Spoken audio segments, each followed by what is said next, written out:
So, let's talk about something I'm sure a lot of you are feeling. Your AI projects. They feel kind of stuck, right?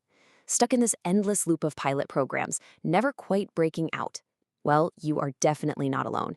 Today, we're going to unpack the blueprint for an AI operating model that actually breaks through that scaling barrier. So, let's just dive right in. Does this sound familiar? You've got the brain power, you've run all the pilots, but your AI initiatives are just stuck in the lab. They never seem to make that leap into the core of the business.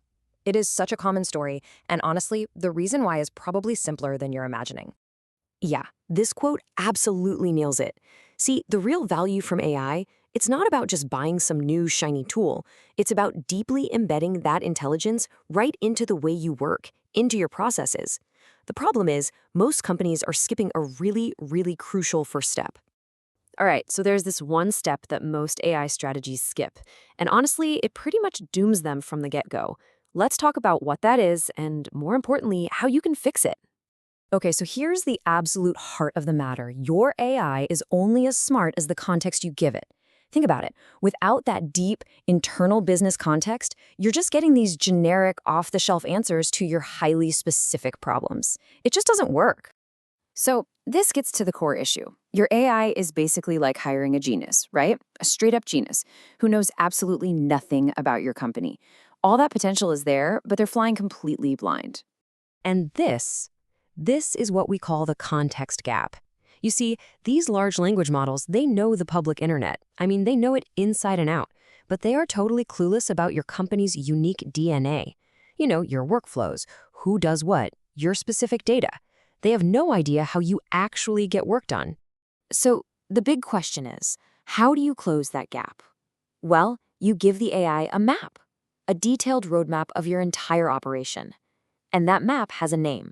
It's a digital twin of an organization, or a DTO.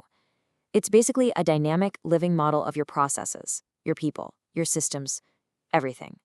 And that is the key to turning a generic AI into a powerhouse asset for your specific organization.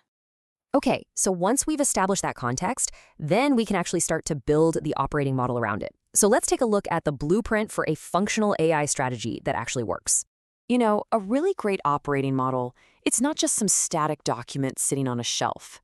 It's a living, breathing system that makes it crystal clear how AI work gets done, from that initial spark of an idea all the way to production. And it really just boils down to answering 4 critical questions. All right, first up, and this is a huge one, you have limited time, limited money, limited people. So with hundreds of potential AI ideas floating around, how on earth do you decide which ones to actually bet on? Your model has to have a super clear process for this. How do teams even propose an idea? How do you measure it for business value? And, is it even technically possible? And maybe most important, who gets to make the final call? The best companies out there, they treat this just like an investment portfolio, constantly balancing risk, potential impact, and their bigger strategic goals. Okay, question number 2. And this one hits on one of the most common and frankly painful failure points for AI in big companies. The model gets deployed, right? The project team high-fives, celebrates, and then crickets. Who's actually taking care of this thing now? Because without clear ownership for the entire life cycle, even the most brilliant AI model is going to degrade over time. Data changes, markets shift, things get stale. Your operating model has to assign clear, unambiguous accountability for who's monitoring performance, who's on the hook for fixing things like model drift, and who manages all the future updates. All right, next up, governance. And look, when I say governance, I am not talking about some slow bureaucratic checkpoint that happens at the very end of the process. That's way too late. Mature, effective governance is woven into the process from the very beginning. I mean, from the second a use case gets the green light, all the way through development, testing, and into production monitoring. This is how you make sure your AI systems are trustworthy, that they stay compliant, and that they're always in line with your company's actual appetite for risk. And the final, 4th question is all about access. Because your central AI team, no matter how good they are, cannot become a bottleneck.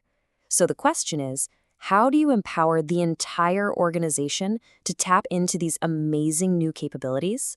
The model needs to create really clear, easy-to-use pathways so that different business units can bring their ideas to the table and collaborate with the experts. Because the ultimate goal here, the whole point, is to embed these AI solutions right into the daily workflows, where people are actually doing the work. That's where you get the real value. Okay, so that's the theory. But what does this actually look like on an org chart? How do you structure your teams to make this whole model come to life? Well, a really popular and, frankly, effective way to do it is the hub and spoke model. Just picture it. You've got a central hub, that's your core AI team. They set the standards, they build the platforms, they handle the big picture governance. And then you have the spokes. These are teams or individuals embedded out in the business units, driving innovation and actually building solutions for their specific needs. It gives you this perfect balance of centralized control with decentralized speed. All right, let's pull all of this together. What does this actually mean for you right now? Here's a really simple way to think about how a solid operating model solves the biggest AI headaches you're going to face as we head towards 2026.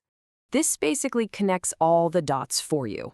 If your problem is unclear ownership, the solution is defined lifecycle roles. If governance feels like an afterthought, you need to integrate it from day one. And if you're dealing with siloed teams and just can't seem to scale, the hub and spoke model is your answer. See? Problem, solution.